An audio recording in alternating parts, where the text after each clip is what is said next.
Paradigma. Kata paradigma berasal dari bahasa Inggris yaitu paradigm, yang berarti model. Sedangkan Barker menyatakan bahwa paradigma berasal dari bahasa Yunani yaitu paradigma, yang juga berarti model, pola, dan contoh. Menurut istilah, Adam Smith mendefinisikan paradigma sebagai cara kita memahami kehidupan seperti air bagi ikan. William Hartman menulis bahwa paradigma adalah cara yang mendasar dalam memahami, berpikir, menilai, dan cara mengerjakan sesuatu yang digabungkan dengan visi tentang kehidupan tertentu.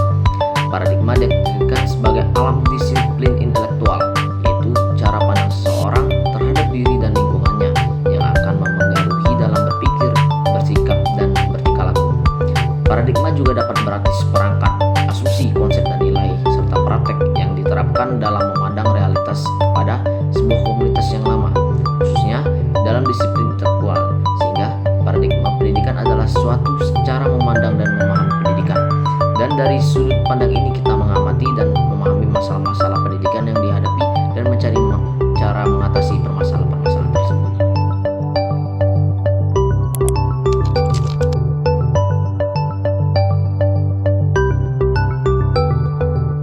Nih, kita akan membahas mengenai konsep dari pembelajaran paradigma baru itu sendiri. Konsep dari pembelajaran paradigma baru merupakan proses pembelajaran yang mendukung secara penuh pengembangan kognitif dan karakter dari peserta didik. Konsep dari pembelajaran paradigma baru ini berpusat pada peserta didik sesuai dengan tingkat kebutuhannya. Terdapat beberapa aspek penting dari konsep pembelajaran paradigma baru ini. Antara lain, yang pertama adalah berpusat pada siswa. Apa sih maksudnya berpusat pada siswa? Jadi, pada pembelajaran ini artinya tuh proses untuk mendorong siswa agar terlibat secara aktif dalam kegiatan pembelajaran dengan mempertimbangkan karakteristik dari siswanya itu sendiri. Poin kedua adalah pembelajaran kolaboratif. Pada paradigma baru ini mendorong kolaborasi di antara siswa. Siswa diajak untuk senantiasa bekerja sama dalam kelompok, berbagi ide, dan memecahkan masalah bersama. Hal ini mampu menciptakan lingkungan yang lebih inklusif dan memungkinkan siswa untuk belajar satu sama lain. Poin yang ketiga ialah pembelajaran aktif, di mana pada pembelajaran paradigma baru menekankan pembelajaran yang aktif. Siswa terlibat dalam kegiatan yang memerlukan pemikiran, pemecahan masalah, dan aplikasi konsep. Active learning adalah strategi belajar mengajar yang menuntut segala peserta didik agar terlibat secara aktif. Tujuannya apa sih? Tujuannya itu sendiri ialah agar siswa dapat memahami pokok-pokok materi pembelajaran dan bisa mengaplikasikannya untuk memecahkan persoalan yang ada di kehidupan nyata. Poin yang keempat ialah fleksibilitas dalam kurikulum. Paradigma ini lebih fleksibel dalam hal kurikulum. Guru memiliki kebebasan lebih besar untuk merancang kurikulum yang relevan dengan kebutuhan siswa dan perubahan dalam masyarakat serta teknologi. Poin kelima, penilaian formatif. Penilaian formatif ini sendiri merupakan aktivitas guru dan siswa yang dimaksudkan untuk memantau kemajuan belajar siswa selama proses belajar berlangsung.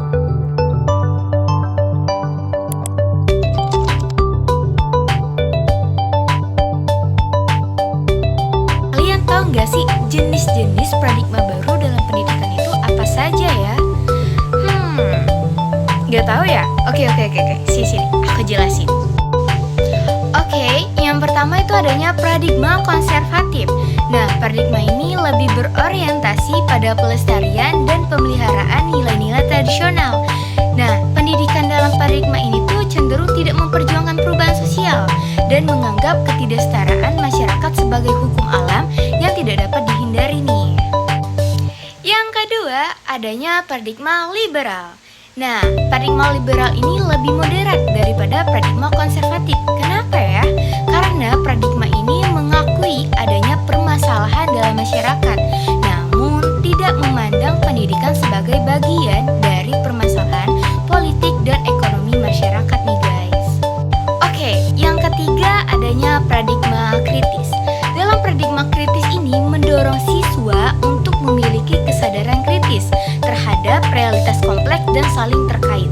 Nah, paradigma ini berimplikasi pada pendekatan dan metodologi pendidikan yang berbeda nih, seperti perbedaan dalam pola belajar mengajar antara pola pedagogi dan pola andragogi. Terus Nadine, apa nih perbedaan pola pedagogi dan pola andragogi itu sendiri? Oke. Pola pedagogi dan pola andragogi adalah dua pendekatan yang berbeda dalam proses pembelajarannya nih. Pola pedagogi sendiri itu lebih pendekatan yang lebih umum digunakan dalam pendidikan formal, di mana seorang guru atau pengajar bertindak sebagai sumber pengetahuan dan siswa sebagai penerima pengetahuan.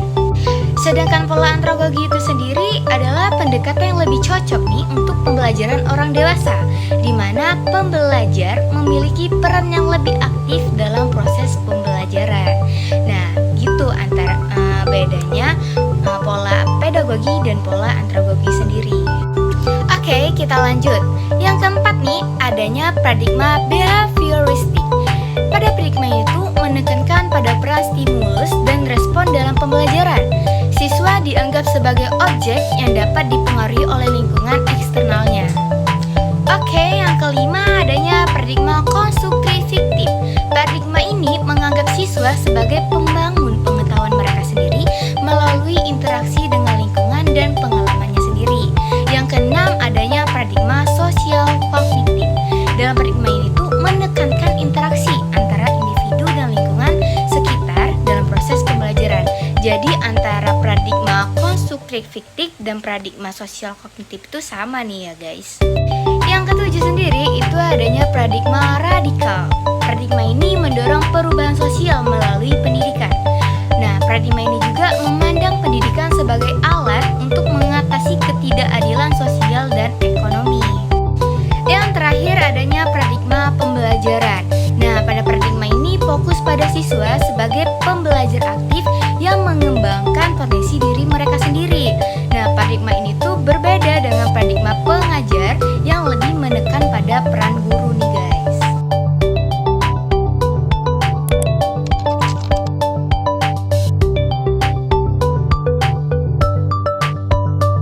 Tujuan paradigma pendidikan. Nah, yang pertama itu mempersiapkan siswa untuk masa depan. Nah, paradigma baru dalam pendidikan dapat bertujuan untuk mempersiapkan siswa agar dapat memiliki keterampilan, terus pengetahuan, kemudian wawasan yang relevan untuk menghadapi tuntutan dunia yang terus berubah. Nah, yang kedua itu merangsang inovasi melalui pendekatan baru. Nah, pendidikan dapat merangsang inovasi baik dalam metode pembelajaran maupun dalam pengembangan kurikulum. Kemudian yang ketiga yaitu meningkatkan pemerataan akses pendidikan.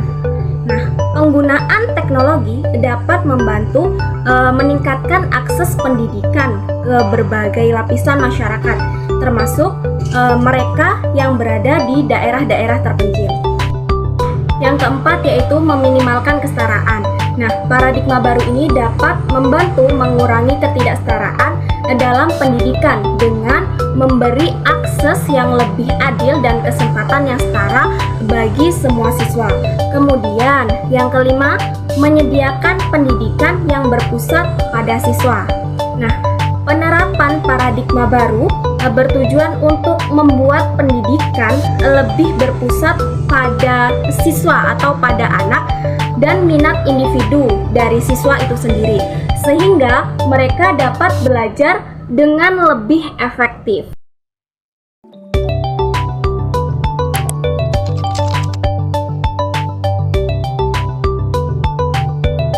Manfaat penerapan paradigma pendidikan. 1. Peningkatan relevansi. Pendidikan yang relevan akan mampu melahirkan manusia yang berpotensi dalam mengatasi tantangan masa depan dan kebutuhan hidup di zamannya. Yang kedua, pembelajaran menjadi lebih aktif. Paradigma baru menekankan pembelajaran aktif, di mana siswa harus terlibat aktif dalam pembelajaran yang dapat meningkatkan pemahaman dan keterampilan kritis. Yang ketiga, mendorong pemahaman yang mendalam untuk membantu siswa mengembangkan kemampuan berpikir kritis dan analitis.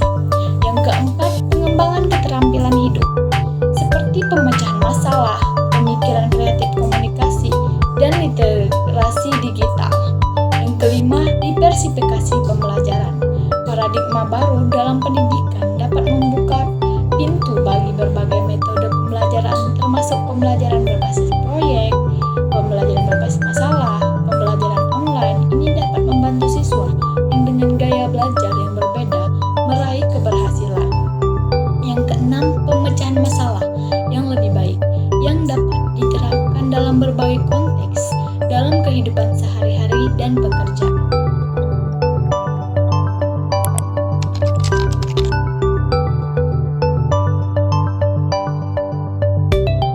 Sebelumnya, apa sih perangkat ajar? Perangkat ajar adalah berbagai bahan ajar yang digunakan oleh pendidik untuk tujuan mencapai hasil belajar Pancasila dan profil peserta didik. Pendidik dapat menggunakan berbagai alat pengajaran yang tepat dari berbagai macam sumber. Pendidik mempunyai kebebasan untuk membuat, memilih, dan memodifikasi perangkat pendidikan yang tersedia berdasarkan konteks, karakteristik, dan kebutuhan peserta didiknya. Perangkat-perangkat ajar yang bisa digunakan oleh seorang pendidik yaitu yang pertama itu modul pengajaran. Selain buku pelajaran di kelas, alat pendidikan juga dapat disajikan dalam bentuk modul. Tentunya, keduanya mempunyai fungsi yang sama dengan buku belajar utama untuk mencapai profil siswa dan hasil belajar Pancasila. Modul ajar disusun menurut tahap perkembangan siswa dalam menjelaskan tujuan pembelajaran sepanjang yang dijalankan atau dipelajari. Yang kedua, buku. Buku teks yang digunakan dalam pembelajaran didasarkan pada kurikulum yang telah ditetapkan dan tidak memerlukan biaya apapun. Yang ketiga, media ajar yang bisa digunakan yaitu video pembelajaran. Perencanaan pembelajaran dapat berbasis video proyek. Pada prinsipnya, rencana pembelajaran berbasis proyek ini juga disusun sesuai dengan tahap perkembangan siswa, menyesuaikan dengan topik yang dibahas dan tetap konsisten dalam pembuatannya.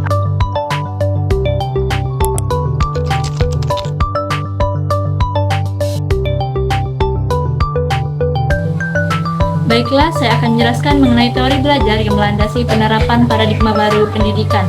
Paradigma baru dalam strategi belajar seringkali didasarkan pada berbagai macam teori belajar yang mengintegrasikan penelitian psikologis dan pendidikan terbaru.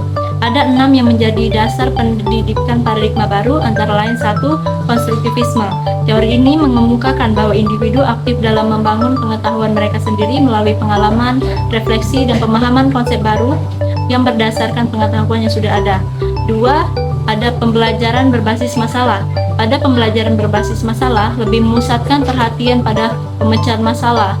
Yang ketiga, ada pembelajaran kolaboratif. Pada pembelajaran kolaboratif ini, lebih mementingkan kerjasama antara siswa untuk mengembangkan pengetahuan mereka. Yang keempat, ada pembelajaran berbasis proyek. Pembelajaran berbasis proyek melibatkan siswa dalam proyek-proyek nyata atau tugas-tugas yang memerlukan pemecahan masalah, penelitian, dan kreativitas. Yang kelima, ada pembelajaran aktif. Pada paradigma baru ini lebih mendorong siswa untuk aktif dalam proses pembelajaran. Dan yang keenam atau terakhir, ada neuroscience pembelajaran. Penelitian dalam neuroscience pembelajaran ini telah memiliki pemahaman lebih dalam terkait bagaimana otak manusia dalam belajar.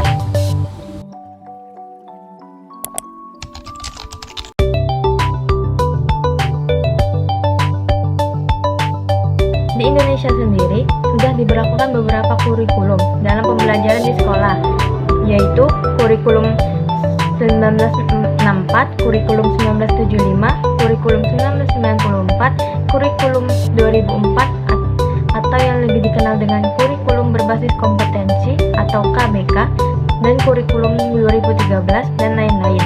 Kurikulum terakhir yang digunakan sampai sekarang ialah kurikulum 2013 atau K13. Alur pengembangan kurikulum paradigma baru dapat digambarkan berdasarkan tujuan pendidikan nasional. Dirumuskan profil pelajar Pancasila atau PPP. Sekitar 20% sampai 30% dari jam pelajaran yang tersedia di kurikulum Merdeka digunakan untuk kegiatan proyek. Jika selama ini masing-masing mata pelajaran itu diajarkan terpisah di kelas tinggi, dalam kurikulum Merdeka, kedua mata pelajaran ini diajarkan secara bersamaan dengan nama mata pelajaran Ilmu Pengetahuan Alam Sosial atau IPA. Kemendikbuddikti memberikan sejumlah dukungan kepada pihak sekolah dengan menyediakan buku guru, modul ajar, ragam asesmen formatif, dan contoh pengembangan kurikulum satuan pendidikan untuk membantu siswa dalam pelaksanaan pembelajaran.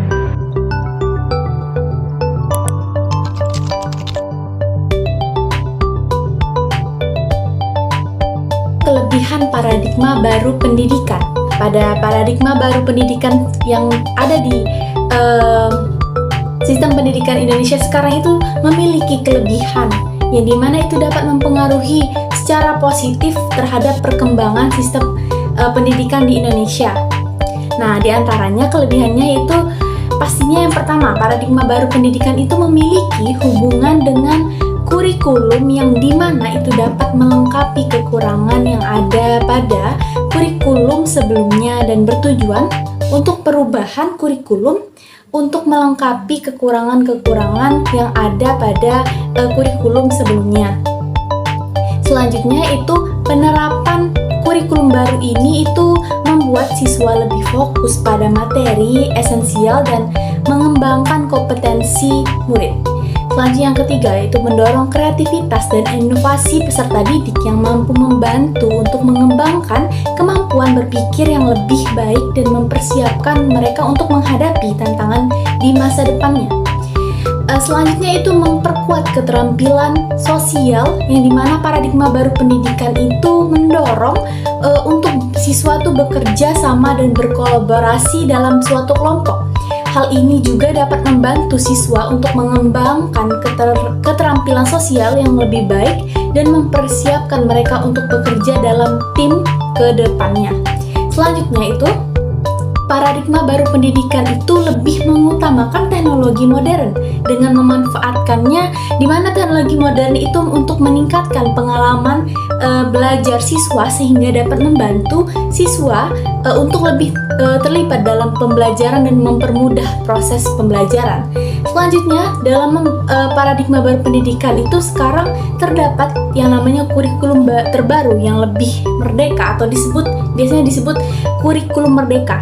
Nah, yang dimaksud merdeka itu dalam hal pembelajaran di mana murid itu dibebaskan untuk memilih mata pelajaran yang sesuai minat, bakat, dan aspirasinya.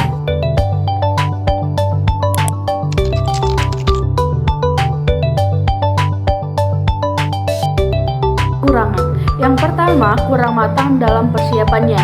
Mengingat kurikulum merdeka baru diresmikan serta diluncurkan oleh Kemendikbudristek beberapa bulan yang lalu, tentu kajian dan evaluasi yang lebih mendalam diperlukan agar penerapannya efektif dan tepat.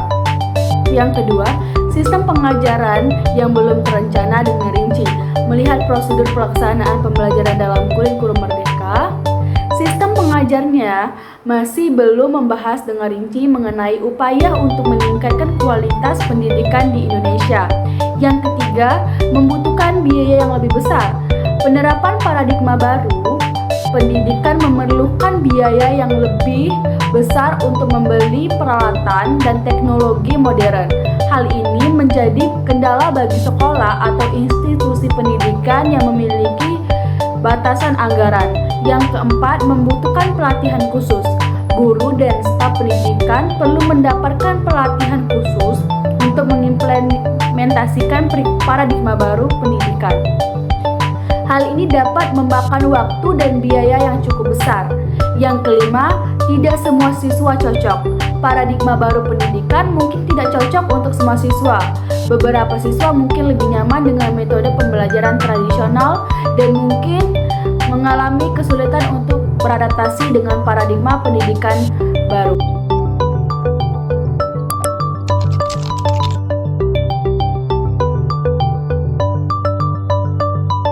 Apa saja sih hal baru yang terdapat pada paradigma baru pendidikan itu? Yang pertama itu ada struktur kurikulum.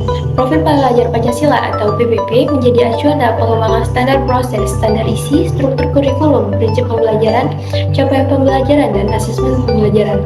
Kurikulum paradigma baru terdiri atas pembelajaran tatap muka dengan guru serta kegiatan proyek. Yang kedua itu pelaksanaan pembelajaran. Jika dulu proses pembelajaran yang menggunakan pendekatan tematik hanya dilakukan untuk sekolah dasar saja, maka dalam kurikulum paradigma baru ini, jenjang pendidikan lain bisa menggunakan pendekatan tematik ini. Sedangkan untuk jenjang SD kelas 4, 5, dan 6 tidak lagi harus menggunakan pendekatan tematik ini, namun bisa melakukan proses pembelajaran berbasis mata pelajaran. Selanjutnya istilah baru. Ada istilah baru dalam kurikulum paradigma baru yaitu CP atau capaian pembelajaran. Capaian pembelajaran merupakan kegiatan keterampilan, pengetahuan, serta sikap sebagai salah satu kesatuan proses berkelanjutan agar kompetensi secara penuh bisa terbangun. Yang keempat, jam pelajaran. Pada kurikulum paradigma baru, tidak ada ketentuan jam pelajaran untuk per minggunya, akan tetapi jumlah jamnya dihitung per tahun. Hal ini membuat sekolah memiliki kemudahan dalam mengatur pelaksanaan kegiatan pembelajaran. Yang kelima, mata pelajaran TIK. Mata pelajaran TIK yang ada pada kurikulum 2013 telah dihilangkan pada kurikulum paradigma baru ini. Pada kurikulum paradigma baru ini, mata pelajaran TIK dikembalikan dengan nama lain yakni informatika dan akan diajarkan mulai jenjang sekolah menengah pertama. Untuk sekolah yang tidak memiliki guru informatika, tidak perlu khawatir karena mapel ini tidak harus diajarkan oleh seorang guru yang memiliki background pendidikan TIK atau informatika, tetapi bisa diajarkan oleh guru umum. Selanjutnya yang keenam, model pembelajaran. Satuan pendidikan atau sekolah diberikan kebebasan untuk menerapkan model pembelajaran di sekolahnya. Sekolah-sekolah bisa menerapkan pembelajaran kolaboratif antar mapel dan membuat asesmen lintas mapel.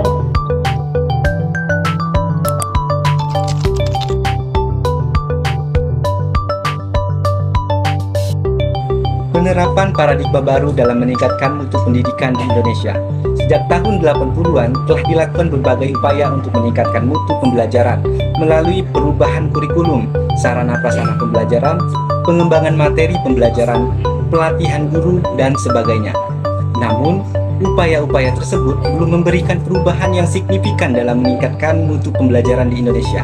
Pemerintah melalui Kementerian Pendidikan, Kebudayaan, Riset, dan Teknologi telah meningkatkan kualitas dan kuantitas peserta didik di Indonesia melalui terobosan baru Merdeka Belajar. Pemerintah melalui program Merdeka Belajar berupaya menyediakan pendidikan berkualitas untuk semua kalangan. Selain itu, guru yang semula menjadi pelaksana kurikulum beralih peran menjadi CEO kreator, di mana guru turut ikut andil dalam membuat kurikulum sesuai dengan kebutuhan di sekolah. Program Merdeka Belajar juga mengeluarkan kebijakan pergantian ujian nasional atau UN menjadi asesmen nasional atau AN. AN lebih menekankan pada aspek literasi, numerasi, serta karakter peserta didik, di mana kurikulum Merdeka Belajar membuat proses belajar mengajar menjadi lebih menyenangkan karena para guru lebih kreatif saat mengajar. Bahkan, siswa menjadi lebih berani untuk bertanya karena guru di sekolah lebih menekankan mereka untuk lebih aktif berinteraksi selama proses mengajar.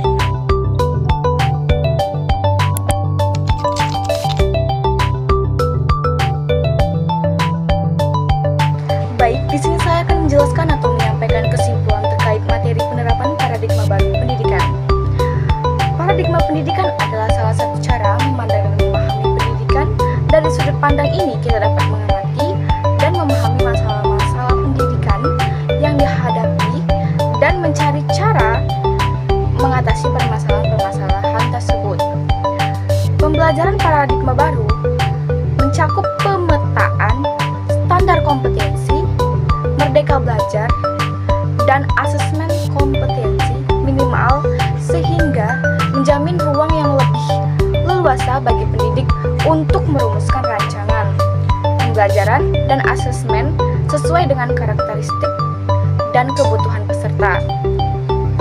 Selain itu, penilaian formatif bertujuan untuk memperoleh informasi mengenai kekuatan dan kelemahan pembelajaran yang telah dilakukan dan menggunakan informasi tersebut untuk memperbaiki, mengubah, dan memodifikasi pembelajaran agar lebih efektif dan dapat meningkatkan kompetisi siswa. Paradigma baru dalam pendidikan bertujuan untuk mempersiapkan siswa dalam keterampilan dan pengetahuan yang relevan untuk menghadapi tuntunan dunia yang terus berubah.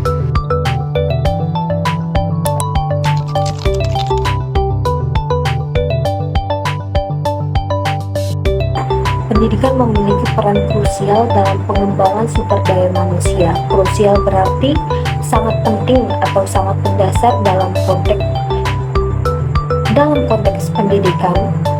Program Merdeka Belajar oleh Kemendikbudristek menjadi terobosan untuk mengatasi tantangan tersebut dengan fokus pada kualitas dan kuantitas peserta didik. Pendekatan holistik mencakup pengembangan seluruh potensi individu, termasuk aspek kognitif, emosional, sosial, dan fisik untuk mencapai pendidikan yang komprehensif dan sesuai dengan perkembangan zaman. Manfaat program ini sendiri dirasakan langsung oleh mahasiswa penerima beasiswa kuliah. Bahkan mereka mendapatkan dukungan biaya hingga semester 8 dan 10. Selain itu, orang tua murid juga merasakan dampak positif kurikulum Merdeka Belajar ini. Perubahan positif dalam proses belajar mengajar yang lebih interaktif dan menyenangkan.